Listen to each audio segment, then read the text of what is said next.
Welcome to Manju's kitchen. இன்னைக்கு grapes jam எப்படி செய்கிறதுன்னு பார்க்கலாம் வாங்க. 1/2 கிலோ அளவு கிரேப்ஸ் எடுத்து நல்லா கழுவி எடுத்து வச்சுக்கலாம்.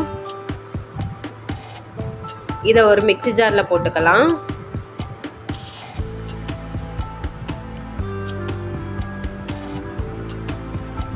இதை நல்லா அரைச்சி எடுத்துக்கலாம்.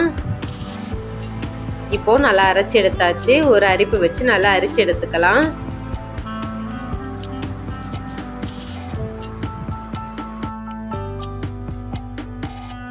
ஒரு ஸ்பூன் வச்சு நல்லா கலந்து விடுங்க.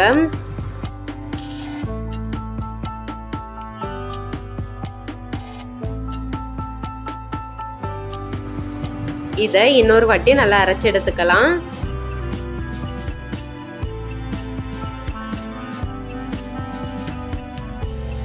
இதை இன்னொரு வாட்டி நல்லா அரைச்சி எடுத்துக்கலாம்.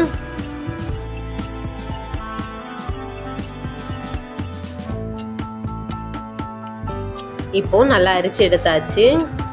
இந்த ஜூஸை அடுப்பில் வச்சு நல்லா கலந்து விட்டுட்டே இருக்கலாம்.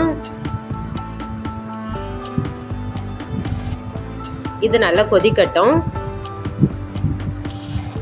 நல்லா கொதிச்சு கொஞ்சம் திக்காகி வரணும். அது வரைக்கும் நல்லா கலந்து விட்டுட்டே இருங்க.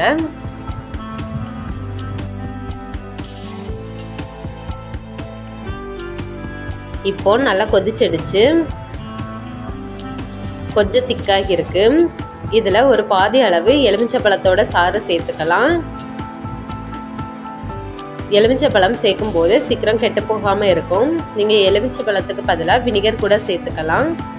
இதை நல்லா கலந்து விட்டுடலாம். இன்னும் கொஞ்சம் திக்காகட்டும். இன்னும் கொஞ்சம் திக்கானதும் இதோட 1/2 கப் அளவு சர்க்கரை சேர்த்துக்கலாம். நீங்கள் இனிப்புக்கு தகுந்தவாறு சர்க்கரை சேர்த்துக்கோங்க. இன்னும் நல்லா திக்காகட்டும். அது வரைக்கும் நல்லா கலந்து விட்டுட்டே இருங்க. இப்போ பாருங்கள் நல்லா திக்காகி இருக்கு. இந்த அளவு நல்லா திக்கானதும் பதம் செக் பண்ணிக்கலாம். ஒரு பாத்திரத்தில் கொஞ்சமாக தண்ணி எடுத்துக்கலாம். கொஞ்சமாக விட்டு பாருங்கள், கரையாமல் அப்படியே இருக்கும். இதுதான் கரெக்டான பக்குவம். இப்போ அடுப்பை ஆஃப் பண்ணிக்கலாம். நம்ம கிரேப்ஸ் ஜாம் சூப்பராக ரெடியாகியாச்சு.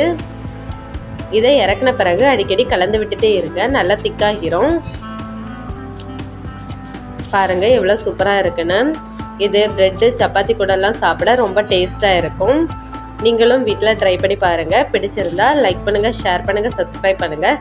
மறக்காமல் பெல் பட்டனை கிளிக் பண்ணுங்கள். தேங்க்யூ.